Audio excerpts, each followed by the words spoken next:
ఏయ్, ఏంటి అలా చూస్తున్నావు? కావాలా? కావాలంటే కిచెన్ లోకి వెళ్ళి తెచ్చుకో. అంతేగాని అలా చూడకు, నాకు దిష్టి తగులుతుంది. ఏయ్, అసలేమనుకుంటున్నావు? ఏమీ లేదు. మరి దిష్టి గిష్టి అంటున్నావేంటి? అంతే కదా మరి. తినేటప్పుడు గుడ్లు అప్పగించుకుని చూస్తే అలాగే ఉంటుంది. ఉసే ఉసే ఉసే, నువ్వు అసలు మనిషివేనానే? ఏయ్, మాటలు హద్దు దాటుతున్నాయి. తొక్కేం కాదు, ఇక్కడ బతుకే లేకుండా పోతుంది. అయినా నీకు భయపడేదేంటే? అబ్బబ్బబ్బబ్బబ్బబ్బబ్బబ్బా, వామ్మో అయ్యో, నేను చూడలే, ఎక్కడా చూడలే. ఏం క్యారెక్టర్ ఇది? అసలు నువ్వు మనిషివేనా? హ్మ్, మొగుడనే జాలి దయ లేకుండా. ఏయ్, ఆ, అదే అదే, అంటే అద్దె మొగుడనే జాలి దయ కూడా నీకు లేదా? ఇంత పగ ఏంటి నీకు? నిన్ను కిడ్నాప్ చేశా, కానీ టార్చర్ నేను అనుభవించా. మీ చిన్నప్పటి కోరికలన్నీ ఇష్టం లేకపోయినా నీ నస భరించలేక నేనే తీర్చేశానే. ఇప్పుడు అద్దె మొగుడికి రమ్మంటే డబ్బుల కోసం వచ్చాను.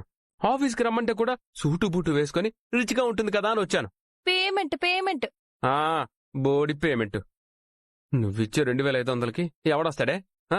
మళ్ళీ అందులో కన్ను కొట్టావు, చేయి పట్టుకున్నావంటూ కటింగుల మీద కటింగులు చేస్తావు. అసలు నీ ఉద్దేశం ఏంటే? నన్నేం చేద్దాం అనుకుంటున్నావే? చంపేద్దామని ఫిక్స్ అయిపోయావా? హలో హలో హలో, ఏంటి ఏంటి ఓవర్ యాక్షన్? ఓవర్ యాక్షన్ కాదే, రియాలిటీ. నాకు తెలుసు, నాకు తెలిసే నన్ను చంపేయాలని ఫిక్స్ అయ్యావు. నేనేం పాపం చేశానే? అసలే మా అమ్మ నాన్నలకి ఒక్కగానొక్క కొడుకుని. సారీ, పెద్ద కొడుకుని.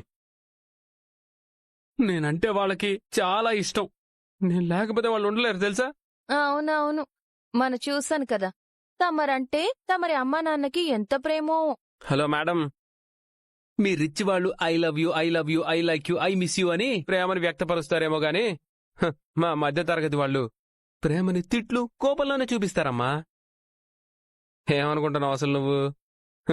నేనిప్పుడు గాని ఇంటికి వెళ్ళిపోయాననుకో, అక్కడ మా అమ్మా నాన్న ఎంత బాధపడుతున్నారో నాకు తెలుసు. నా కోసం కళ్ళల్లో ఒత్తులేసుకుని మరీ చూస్తూ ఉంటారు. ఇప్పుడు గనక నేను ఇంటికెళ్తే కేజీలు కేజీలు చికెన్ తీసుకొచ్చి ముక్క వదలకుండా తినే వరకు ఊరుకోరు తెలుసా? అది మా ప్రేమ, మా ఆప్యాయత. ఇక్కడ కూడా చికెన్ తింటున్నావు కదా. అవునవునే, చికెన్ చూపెట్టి పీక పిసికేసినట్టు నాకు డబ్బు చూపించి నా పీక పిసికేస్తున్నావు కదా. దగ, కుట్ర, మోసం. ఇన్ని రోజులు సహించాను గాని ఇక సహించను. ఇన్ని రోజులు ఊరుకున్నాను గాని ఇంకూరుకోను. చాలా ఎక్కువైంది. అసలు విషయం ఏంటో చెప్పు. నీకేమన్నా మైండ్ దొబ్బిందా? ఏయ్, మరి లేకపోతే ఏంటే? స్కాముల మీద స్కాములు చేసి నన్ను ఏకంగా మీ రేఖ ఆంటీ ముందు బలి చేయడానికి సిద్ధపడ్డావు. ఏంటి? అర్థం కాలేదా? నీకేం అర్థం కావు, అస్సలు అర్థం కావు. కానీ నా పేమెంట్ కట్ చేసే విషయంలో మాత్రం అన్నీ అర్థమవుతాయి. సోదాపి అసలు విషయం ఏంటో చెప్పు. అవునవును, పక్కోడి బాధ సోదిలానే ఉంటుంది. ఏయ్, నేనేం చేశాను చెప్పు ఫస్ట్. అరే, నా మానా నేనుంటే కంపెనీ తోటకూర పాలకూర అంటూ కంపెనీకి తీసుకెళ్ళావు. నీ అంతటి నువ్వే నన్ను సీఈఓగా పోటీ చేయమని ఆర్డర్ వేసి ప్లాన్ ఇచ్చి మరి అంతా నాతో చేయించావు. మళ్ళీ ఈ విషయాలన్నీ తీసుకెళ్లి నేను చేస్తున్నట్టుగా మీ రేఖ ఆంటీకి చెప్పి నన్ను భలే ఇరికించావు కదే. ఇప్పుడు మీ రేఖ ఆంటీ ఊరుకుంటుందా? అస్సలు ఊరుకోదు. ఇక నుంచి అలిసిపోని యోధుడిలాగా నాతో యుద్ధం చేస్తూనే ఉంటుంది. తేడా వస్తే పీక తీసేస్తుంది. ఎహే ఊరుకో. ముందు నేను చెప్పేది విను. నేను సీఈఓ అవ్వాలని ప్రయత్నిస్తే రేఖ ఆంటీ అడ్డుపడుతుంది, నా మీద డౌట్ పడుతుంది. అందుకే కదా నన్ను సీఈఓగా పోటీ చేయమన్నా. అవును, నువ్వు పోటీలో ఉంటే తనని తాను కాపాడుకోవడానికి మా రేఖ ఆంటీ నన్ను సీఈఓని చేస్తుంది. ఊరే రాజుగా, నువ్వు సీఈఓ అవుతావని చాలా ఆశలు పెట్టుకున్నావు కదరా. ఆశల మీద ఒక్కసారిగా నీళ్లు చల్లిందిరా. అంటే నన్ను సీఈఓ చేయవన్నమాట? ఛాన్సే లేదు. నువ్వొక దొంగవి, కిడ్నాపర్వి, అబద్ధాల కోరువి. అలాంటి నీ చేతుల్లో కంపెనీ పెడితే ఇంకేమైనా ఉందా? ఏ ఇందు, డబ్బులిస్తున్నావు కదా అని ఎలా పడితే అలా బాగితే బాగోచ్చు చెప్తున్నా. నాకు కూడా హార్ట్ ఉంది, అది కూడా హర్ట్ అవుతుంది. ఈగో హట్ అవ్వదా? దాని గురించి ఇప్పుడెందుకులే. కానీ మీ రేఖ ఆంటీ వాళ్ళకి ఏమైనా డౌట్ వస్తే? అస్సలు రాదు. వాళ్ళు నీ గురించే ఆలోచిస్తారు. అసలా రాజుగడు ఇంత చేస్తుంటే నువ్వెందుకు సైలెంట్గా ఊరుకుంటున్నావు రేఖా? మొదట్లోనే వాణ్ణి కత్తిరించాలి, లేదంటే మన నెత్తినెక్కి కూర్చుంటాడు. వదినా, ఎందుకంత కంగారు పడతావు? ఒకప్పుడు వాడి చేత ఆస్తి పేపర్ల మీద సంతకం పెట్టించుకోవాలని ఏదో మంచివాళ్లలా నటిస్తూ వాడికి ఎంతో కొంత డబ్బు పారేసి మన పని పూర్తి చేసుకుందాం అనుకున్నాం. కాని వాడిప్పుడు ఏకంగా నా చైర్లోనే కూర్చోవాలని చూస్తున్నాడు. వాడు మొండోడు, దేనికి వెనకాడ్డు. అసలు వాడు ఆల్రెడీ చెప్పాడు కదా కంపెనీ వాడి చేతిలోకి తీసుకుంటానని. ఇప్పుడు వాడు అదే ప్రయత్నంలో ఉన్నాడు. కాని నేనూరుకోను కదా. నా ప్లాన్లు నాకు ఉంటాయి కదా. అసలు వాణ్ణి నువ్వెలా అడ్డుకుంటావు రేఖా? దానికి నా దగ్గర ఒక బ్రహ్మాస్త్రం ఉంది వదినా. ఆ బ్రహ్మాస్త్రం నేనే. ఆ బ్రహ్మాస్త్రాన్ని వాడుకొని నేను మళ్ళీ సీఈఓ అవుతాను. కంపెనీ పగ్గాలు మళ్ళీ నేనే పట్టుకుంటాను. నన్ను అడ్డుపెట్టుకుని తను సీఈఓ అవ్వాలనుకుంటుంది. కాని అలా జరగకూడదు. అదే జరుగుతుంది. అది జరగకూడదంటే మన బోర్డ్ మెంబర్లు సీనియర్ మెంబర్ అయిన పరందామయ్య గారిని కలవాలి. పరందామయ్య గారా? ఆయనెవరు? చెప్పాను కదా, మా కంపెనీ బోర్డ్ మెంబర్. అది సరే, తను మనకి సపోర్ట్ చేస్తాడని గ్యారెంటీ ఏంటి? తను కూడా అభిలేష్లా మాట్లాడతాడేమో. అస్సలు మాట్లాడు. ఎందుకంత నమ్మకం? ఎందుకంటే ఆయన మా నాన్న, మా తాతయ్యతో కలిసి పనిచేశారు. మా వాళ్లంటే ఆయనకి చాలా గౌరవం. ఖచ్చితంగా నేనడిగింది చేస్తారు. మనం వెంటనే తన దగ్గరికి వెళ్లి మాట్లాడాలి. బాగుంది బాగుంది. నీ ప్లాన్ అదిరిపోయిందనుకో. కాని నాకు డౌట్. ఏంటి? నువ్వున్నదెంత?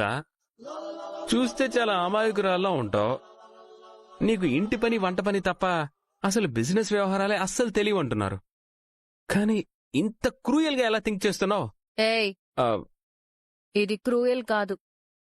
నా కంపెనీని కాపాడుకోవడం కోసం ఎత్తుకి పై ఎత్తేస్తున్నాను అంతే. వామ్మో, ఏమో అనుకున్నాను. నువ్వు మహా తెలివైన దానివే. నిన్న అమాయకురాలు అనుకున్న పిచ్చోడిని నేను. కాని ఇప్పుడు మీ రేఖ ఆంటీని కూడా పిచ్చిదాన్ని చేస్తున్నావు కదా. ఆ రాజుగాడు సీఈఓ పోస్ట్ లాక్కొని నన్ను పిచ్చిదాన్ని చేయాలనుకుంటున్నాడు.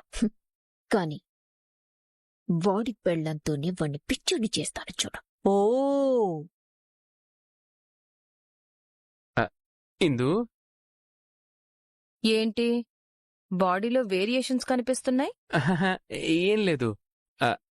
ఇందాక ఓవర్గా మాట్లాడినట్టు ఏమైనా అనిపించిందా? అనిపించడమేంటి, చాలా ఓవర్గా మాట్లాడావు. ఏమైనా హర్ట్ అయ్యావా? నువ్వు హర్ట్ అవకే తల్లి. నువ్వు హర్ట్ అయితే నా హార్ట్కి చిల్లు పడుతుంది. పేమెంట్ కట్ చేస్తానని భయంగా ఉందా? అవును.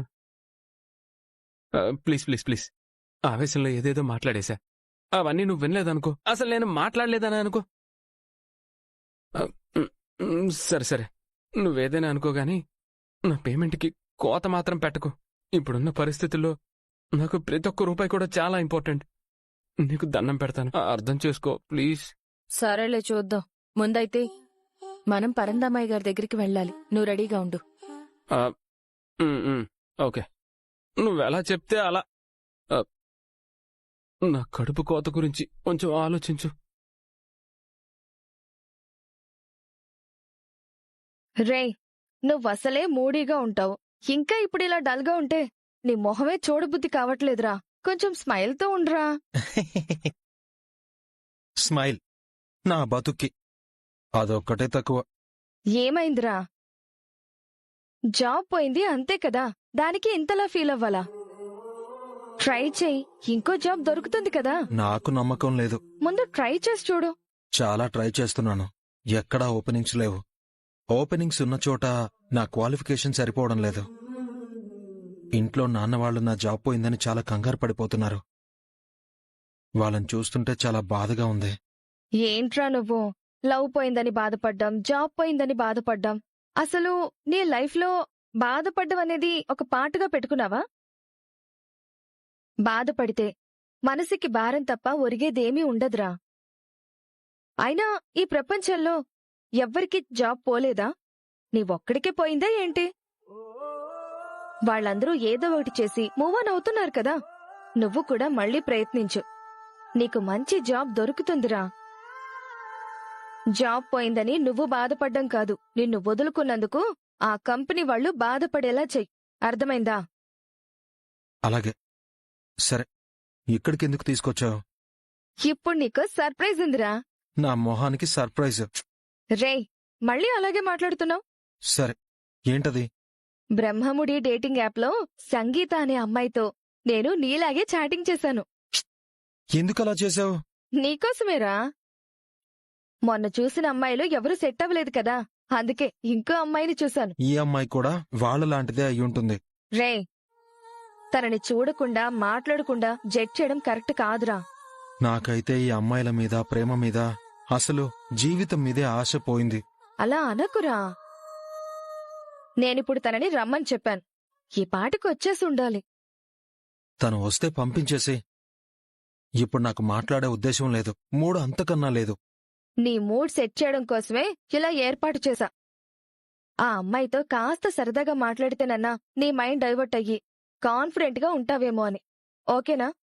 కాదు అంటే నువ్వు వదలవు కదా. నేను వదిలితే తర్వాత నువ్వు నన్ను వదలవు కదా. సారీ, నేను ఇబ్బంది పెడితే. అదేం లేదురా, జస్ట్ కిడింగ్. సరే. హాయ్, తనే Sangeetha. Hi, this is Venky. Nice to meet you. నమస్కారం. మీరు కూర్చోండి. మీరు? తను నా ఫ్రెండ్ నందు. ఓ అవునా. హాయ్.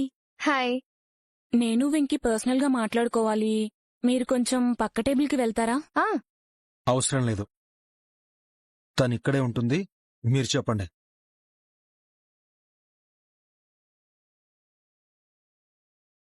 మీరు బుక్స్ చదువుతుంటారా? చదవను. సినిమాలు? చూడను. గేమ్స్ లాంటివి? ఆడను. మరి ఇంకేం చేస్తారు? ఆ నేను చెట్లెక్కుతాను, కానీ నందునే నన్ను కిందకి దింపుతూ ఉంటుంది. ట్రై వెంకీ, ఏంట్రా ఇది? సంగీత, నువ్వేమనుకోకు. ఈరోజు మా వాడి మూడ్ అస్సలు బాలేదు. మూడ్ బాలేనప్పుడు ఎందుకు రమ్మనడం? పర్లేదులే, వాడు నా బెస్ట్ ఫ్రెండ్. వాడి గురించి మొత్తం నాకు తెలుసు. నీకు ఏ డౌట్ ఉన్నా నన్ను అడుగు, నేను చెప్తా. లేదు నందు, నేనే తన్ని అడుగుతాను. నాకు డౌట్ ఉంది, క్లారిటీ ఇస్తారా? Okay, tell me. మీరు నన్ను ఇష్టపడుతున్నారా? అవును, ఐ లైక్ యూ. ఎందుకు లైక్ చేస్తున్నారు? రే వెంకీ, ఈ క్వశ్చన్స్ అవసరమా? నువ్వు ఉండు, పర్లేదు, మీరు చెప్పండి. మీరు చూడ్డానికి యావరేజ్ గా ఉన్నా సరే, మంచి కంపెనీలో జాబ్ చేస్తున్నారు. మంత్లీ 1 lakh శాలరీ వస్తుంది. అదంతా నాకు సెక్యూరిటీగా ఉంటుంది. అందుకే లైక్ చేస్తున్నారన్నమాట. అవును. ఒకవేళ నాకిప్పుడు జాబ్ పోయిందని తెలిస్తే? వాట్? అంటే మా వాడి క్వశ్చన్ ఏంటంటే, ఒకవేళ వీడికి జాబ్ లేకపోతే లైక్ చేస్తావా అని. నో, అసలు జాబ్ లేదని తెలిస్తే అప్పుడే బ్లాక్ చేసేదాన్ని. ఒకవేళ మీ ఇద్దరికి పెళ్ళైన తర్వాత మా వాడి జాబ్ పోతే అప్పుడేం చేస్తావు? ఏముంది, ఆ రిలేషన్ అక్కడితో బ్రేక్ చేసేస్తాను.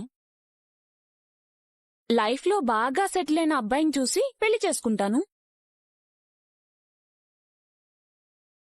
నేను చెప్పాను కదా నందు, ఈ ప్రపంచంలో అందరూ ఇలాగే ఉన్నారు. వీళ్లతో రిలేషన్లో ఉండాలన్నా, పెళ్లి అనే బంధం కంటిన్యూగా ఉండాలన్నా అబ్బాయి 4 చేతులా సంపాదించాలి, వీళ్ల సరదాలు తీర్చాలి.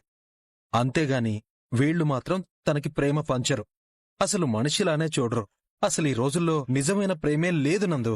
హలో, అనవసరంగా మాట్లాడకు. నేను అందర్లాంటి అమ్మాయిని కాదు, స్పెషల్. నా ప్రేమ చాలా స్ట్రాంగ్గా ఉంటుంది. నేనేదో క్యాజువల్గా అలా అన్నానంతే. అవునా? అంటే ఇప్పుడు ఒక అమ్మాయిని ప్రేమించి పెళ్లి చేసుకుంటే అతని జాబ్ పోయినా కూడా మీరేమనరు అంటారు. అవును. తనతోనే కలిసి ఉంటాను అంటారు. అవును. Okay, good. అయితే నాకిప్పుడు ఉద్యోగం లేదు. ప్రొఫైల్లో ఉద్యోగం చేస్తున్నట్లుందే. అది పోయింది, పైగా 10 లక్షల అప్పుంది. Just a minute. నాకు అర్జెంట్ కాల్ వచ్చింది, నేను వెళ్తున్నాను. హలో మేడం, జాబు డబ్బు ఉంటేనే లైకు లవ్వు, అంతేగాని ఎదవ కబుర్లు చెప్పకండి. వెళ్ళ. హ్మ్. ఇది పరిస్థితి. అసలు పెళ్లి అనే బంధానికి వాల్యూ లేకుండా పోయింది. ఇప్పటి యువత జాబుంటే సెక్యూర్డ్గా ఉంటుంది, డబ్బుంటే రిచ్గా లైఫ్ లీడ్ చేయొచ్చు అనే ఊబిలో కూరుకుపోతున్నారు. అలాంటి వాళ్లు జీవితంలో ఎదుర్కొనే కష్టసుఖాల్లో ఎలా పాలు పంచుకుంటారు? అయినా ఇప్పుడున్న సిచ్యువేషన్లో నాకు 3 పూటలా తిండి దొరకడమే కష్టం. ఇంక నా మొహానికి ప్రేమ గిమనా అస్సలొద్దు. సర్లేరా, ఇప్పుడు నువ్వున్న ఫ్రస్ట్రేషన్లో నీకేం చెప్పినా అర్థం కాదు. నీకు జాబ్ ఉంటే తప్ప నీ మీద నీకు కాన్ఫిడెంట్ ఉండదు. నువ్విలా డిసప్పాయింట్మెంట్లో ఉంటే డిప్రెషన్లోకి వెళ్ళిపోతావురా.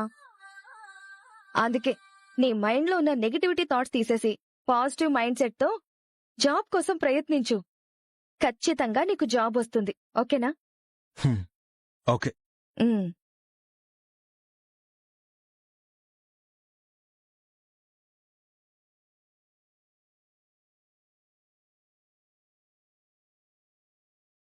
బావా, ఏ స్వాతి, తప్పుకో, నేను అర్జెంటుగా బయటికి వెళ్ళాలి. స్టాచ్యూలో ఉంటావేంటి? తప్పుకో. బావా, నీకు ఒక విషయం చెప్పాలి. సరే, తర్వాత చెప్దులే. లేదు బావా, ఇప్పుడే చెప్పాలి. నీకు చాలా రోజుల నుంచి చెప్పాలనుకుంటున్నాను. సరే, ఏంటి తొందరగా చెప్పు.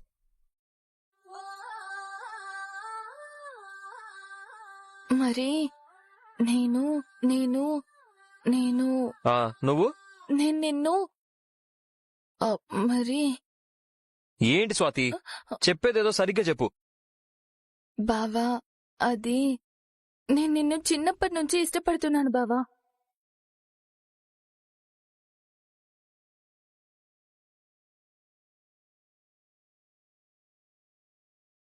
నిన్ను ప్రాణం కన్నా ఎక్కువగా ప్రేమిస్తున్నాను.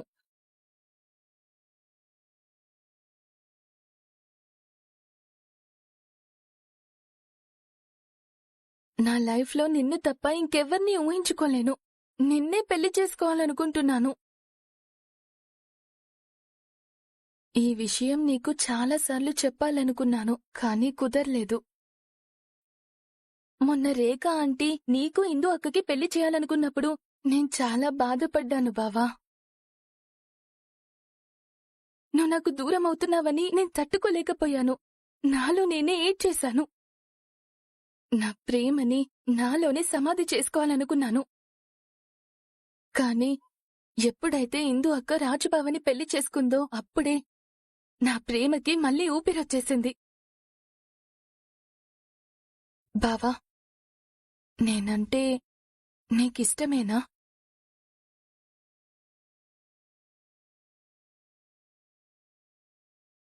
నువ్వు నన్ను పెళ్లి చేసుకుంటావా?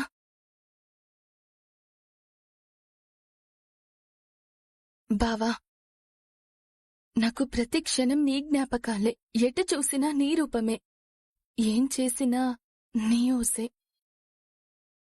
నువ్వెక్కడ దూరం అవుతావో అని క్షణక్షణం నరకం అనుభవిస్తున్నాను బావా. బావా, చెప్పు బావా, చెప్పు, నేనంటే నీకిష్టమేనా?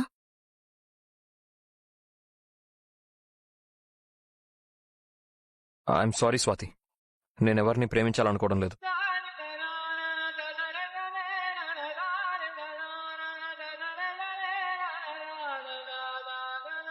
బావా, అవును, మా అమ్మ ఏం చెప్తే నేను అదే చేస్తాను. మొన్న ఇందుని పెళ్లి చేసుకోమంది. నాకు ఇష్టం లేకపోయినా పెళ్లి చేసుకోవడానికి రెడీ అయిపోయాను. నా అదృష్టం బాగుండి దాన్ని పెళ్లి చేసుకోలేదనుకో, ఐఎమ్ హ్యాపీ. అలాగే ఇప్పుడు కూడా మా అమ్మ ఎవరిని పెళ్లి చేసుకోమంటే నేను వాళ్ళనే చేసుకుంటాను. అది కాదు బావా. స్వాతి, నువ్వు ప్రపోజ్ చేసావు, నేను నా ఉద్దేశం చెప్పేశాను. ఇక ప్లీజ్ తప్పుకో. ఎక్కడ ఎక్కడ ఎక్కడ ఎక్కడ ఎక్కడ నీ ప్రేమ? ఈ ప్రశ్నకు బదులుంటే చెప్పమ్మా. ఎందుకు ఎందుకు ఎందుకు నీకీ మొండితనం ప్రేమ? నాకు దూరం అవ్వడమే గెలవడమా స్వాతి అక్క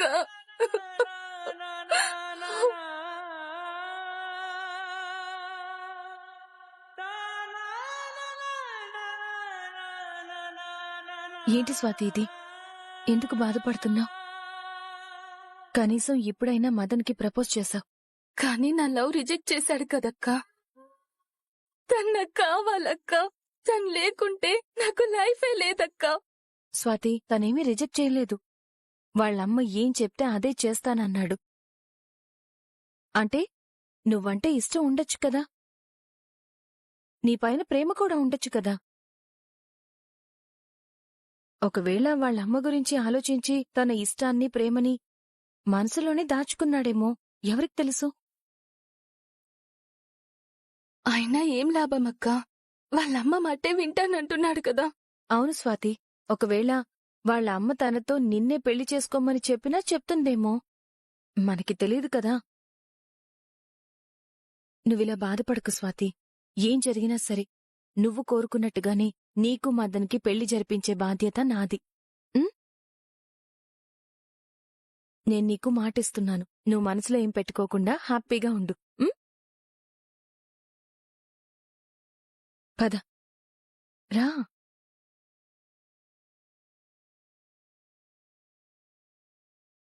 ఓహో, నువ్వు నా కొడుకుని ప్రేమిస్తున్నావా? మీ అమ్మేమో నా కొడుకుని అల్లుణ్ణి చేసుకుందాం అనుకుంటోంది. బాగుంది, చెప్తాను మీ సంగతి. ఇప్పుడు మీరు గనక నాకు సపోర్ట్ చేస్తే నేను కంపెనీకి పూర్వ వైభవం తీసుకొస్తాను. కంపెనీకి మళ్ళీ పూర్వ వైభవం వస్తుందంటే నాకు అంతకు మించిన సంతోషం ఏమీ లేదమ్మా. మీ ఒక్క ఓట్తో నాకు సపోర్ట్ చేయండి. నా సపోర్ట్ ఎప్పుడూ ఉంటుంది. ఎవరి గురించి నీ బాధ? ఇందు గురించి. ఆ ఇందుకి ఏం కావాలంటావు? ఫస్ట్ నైట్ ఏర్పాట్లు చేసి వాళ్ళని ఒకటి చేద్దామని ఎవరైనా ఒక్కరైనా అనుకుంటున్నారా? ఇప్పుడు వాళ్ళ ఫస్ట్ నైట్ కి ఏర్పాట్లు చేసేద్దాం అపర్ణ. అయితే